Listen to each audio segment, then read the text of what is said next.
We're joined now by running back Jerome Ford. Jerome, if you would give us an opening statement about your excitement about being in the college football playoff before we open the floor for questions. I'm very excited to be on a stage like this and have the opportunity to play a great team in front of a lot of people. I'm pretty sure me and my team, coaches, everybody's excited for the opportunity. Our first question comes from Carrie from WVTM. Hey, Jerome. Carrie Osep from Birmingham. I just, of course, want to ask you, how surreal is it for you to be with Cincinnati and to be playing your former team, but to be a part of this historic run for Cincinnati against Alabama? It's a great opportunity to play on a big stage. I'm thankful for everything Coach Saban had done for me and the opportunity to play at Alabama. But, I'm a Bearcat, and I would kind of appreciate it if people stopped calling me the Alabama transfer. I'm a Cincinnati Bearcat. But like I said, I'm thankful for everything Coach Saban did for me and the opportunity to play at Alabama around all the great coaches and other great players. Question now comes from Matt Baker of the Tampa Bay Times. Hey, Jerome, when you chose Cincinnati, did you have any inkling that this would be a possibility that you guys could finally break through and make the playoff? Honestly, it didn't really cross my mind. Only thing I thought about when I came to Cincinnati is how could I contribute to help win games and win a conference championship. Anything else would have been a plus. We just take it one game at a time, one step at a time, just get my foot in the door.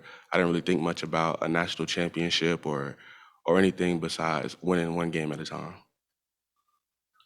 Question now comes from Andrew Greenstein. Good afternoon, Jerome. Congratulations on making the college football playoff. A two-part question. Number one, can you talk about how you ended up choosing to continue your college football career at Cincinnati after deciding to transfer? And also, during the game on Friday, what is it going to be like for you to look across the field to the other sideline and seeing some of your former teammates and the coaches who recruited you out of high school? Honestly, coming out of high school, Coach G was a great recruiter from my area. He came and he talked to me. I was real high on Cincinnati, but I ended up choosing Alabama. And when I entered the transfer portal, I knew that Coach G was still a great guy and somebody that, a place that I felt that I could go after when I jumped into the transfer portal. And that's how I ended up choosing Cincinnati. Still had that relationship with Coach G. And I hit those guys up, and they made it happen. And then as far as looking to the other sideline on game day, it's a business trip. We came here to play football.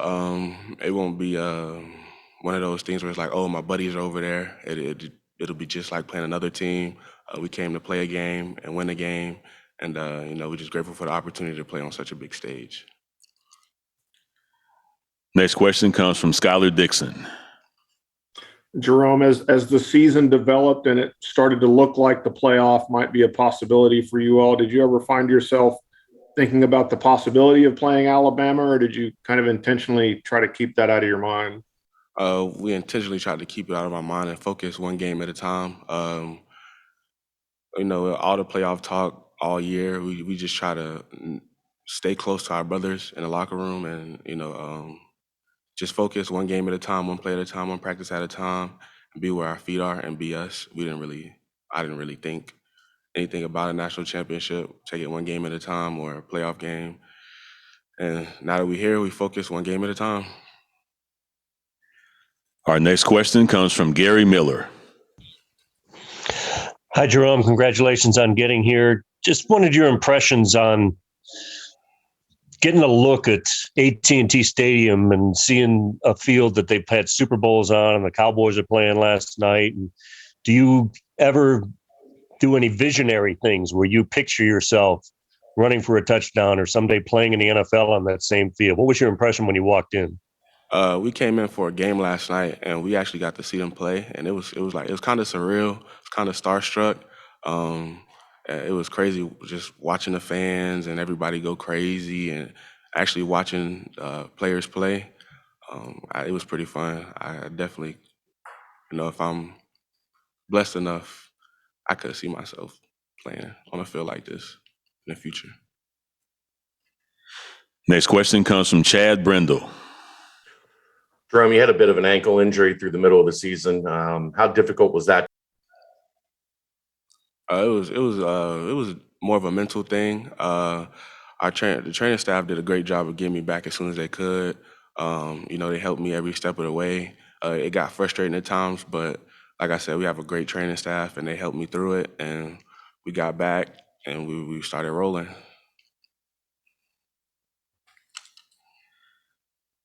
Next question from Zachary Brazier. Jerome, will you be motivated? Will there be any extra motivation for you Friday? To go to face your former school. Every game is I'm real motivated to play. It's nobody or nothing the team that we're playing could do to possibly add any motivation. I feel like I'm very intrinsically motivated, and like everything I have comes from inside, and it's pretty much I'm already motivated to play. Next question comes from Joseph Hoyt. Hey, Jerome, this is Joseph Hoyt from the Dallas Morning News. Nick Saban was asked about you yesterday, and he said that he's really happy everything worked out for you, and that you were able to kind of achieve the goals and aspirations for yourself. I'm just kind of curious, when you decided to transfer, what goals and aspirations ultimately did you have? And, do you really feel like you're achieving them now that you guys have made it to a college football playoff? As far as goals and aspirations, I think everybody who plays the sports wants to go to the NFL, win games. So, just as far as my goals and aspirations, it was to go somewhere and contribute to a team and help them win games in any way that I could. And I was just grateful to have that opportunity.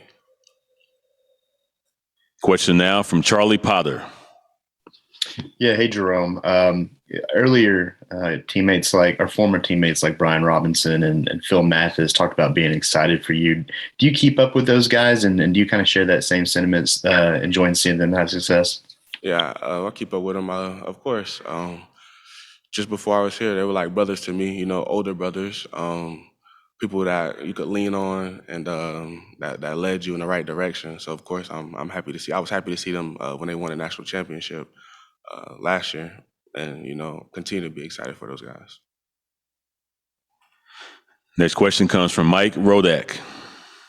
Jerome, when Nick Saban was talking about the portal earlier this season, he said sometimes players are a little bit short-sighted and they don't think about developing or competing long-term. Just how much did he communicate that to you, and how much do you feel like your performance has validated your decision to transfer? I think the transfer portal is – I don't know how to answer that question.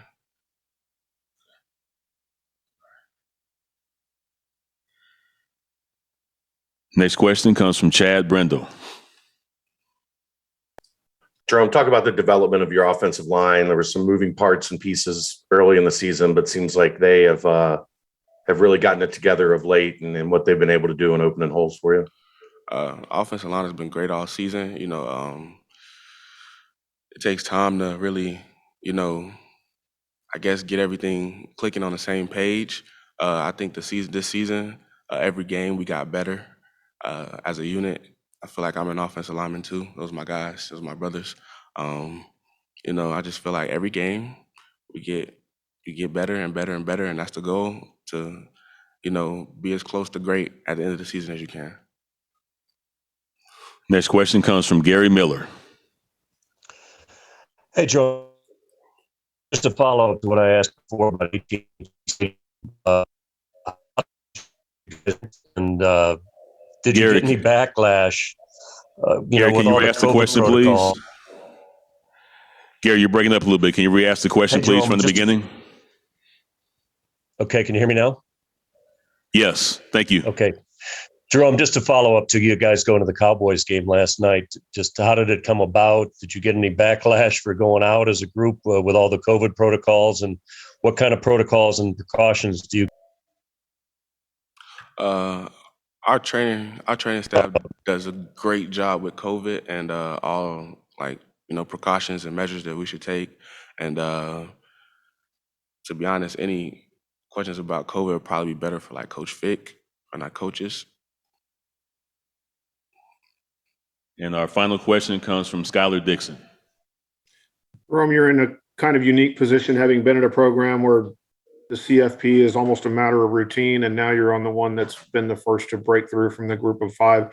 What, if anything, can you share as a message to your guys about, we belong here and things along those lines? Sheesh. Can you repeat the question?